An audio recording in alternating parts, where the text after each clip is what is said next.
कुछ लोगों की भैंस पैदा होने से पहले ही मर जाती है। मैं कौन सी भैंस की बात कर रहा हूं और यह भैंस आपके लिए क्यों जरूरी है, इस कहानी को सुनिए, आपको बराबर समझ आएगा सब कुछ। ये कहानी है दो दोस्तों की, राम और श्याम की, जो दोनों दोस्त होते हैं और डिसाइड करते हैं कि हम मिलकर एक बिजनेस शुरू करेंगे। हम भैंस खरीदेंगे एक एक और उसका दूध निकालेंगे, दूध को बेचेंगे, दूध से दही बनाएंगे, पनीर बनाएंगे, खोया बनाएंगे और हमारा बिजनेस बहुत अच्छा चलेगा। अब दोनों डिसाइड करते हैं कि अगले सुबह 10 बजे हम चौराहे पर मिलेंगे और फिर हम भैंस खरीदने जाएंगे। अगले दिन राम तो पहुंच जाता है चौराहे पे, पर श्याम नहीं पहुंचता।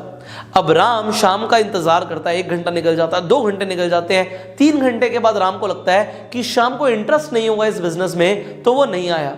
तो राम अकेला जाके भैंस खरीद कर ले आता है घर पे।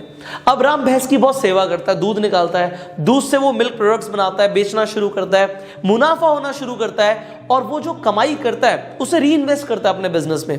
1 से 2 भैंस खरीदता है और देखते ही देखते राम के पास कुछ ही महीनों में 15 भैंसें हो जाती हैं। पर राम रुकता नहीं है। राम गांव से शहर पहुंचता है और शहर के बाद पूरे राज्य में अलग अलग जगह फैक्ट्रियां लगाता है। उसका दूध और मिल्क प्रोडक्ट्स का बिजनेस बहुत अच्छा चलने लग जाता है। अब राम अमीर भी हो जाता है। राम नया घर ले लेता है, शहर में गाड़ियां खरीद लेता है और एक दिन राम को याद आती है अपने गांव की। वो सोचता है मैं अपने दोस्तों से मिलकर तो आऊं, गांव में जिन लोगों के साथ मैं खेला कूदा हूं उनसे मिलकर आऊं। अब वो अपनी चमचमाती गाड़ी लेकर गांव निकल तो जाता है, पर जो गांव का रास्ता होता है वो कच्चा होता है।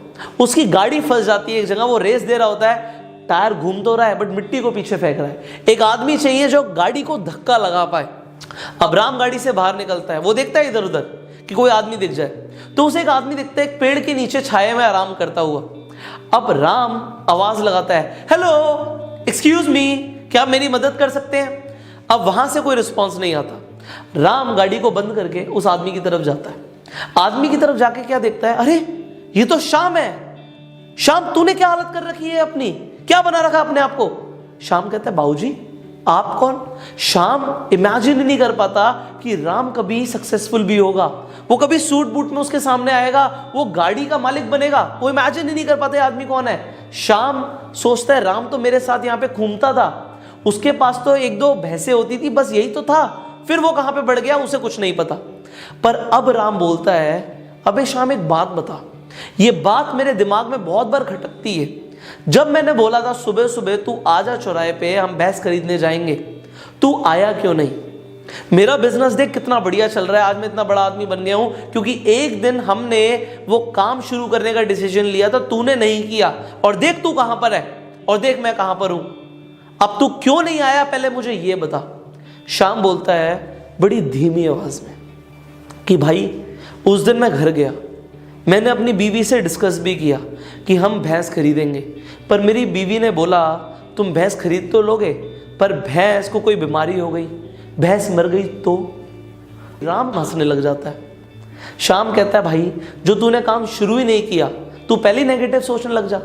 इसी वजह से लोग कभी जिंदगी में कामयाब नहीं बन पाते, क्योंकि वो लोग नेगेटिव पहले सोचते हैं। नकारात्मक लोग नकारात्मकता की तरफ ज्यादा सोचते हैं। वो सोचते हैं नहीं हुआ तो।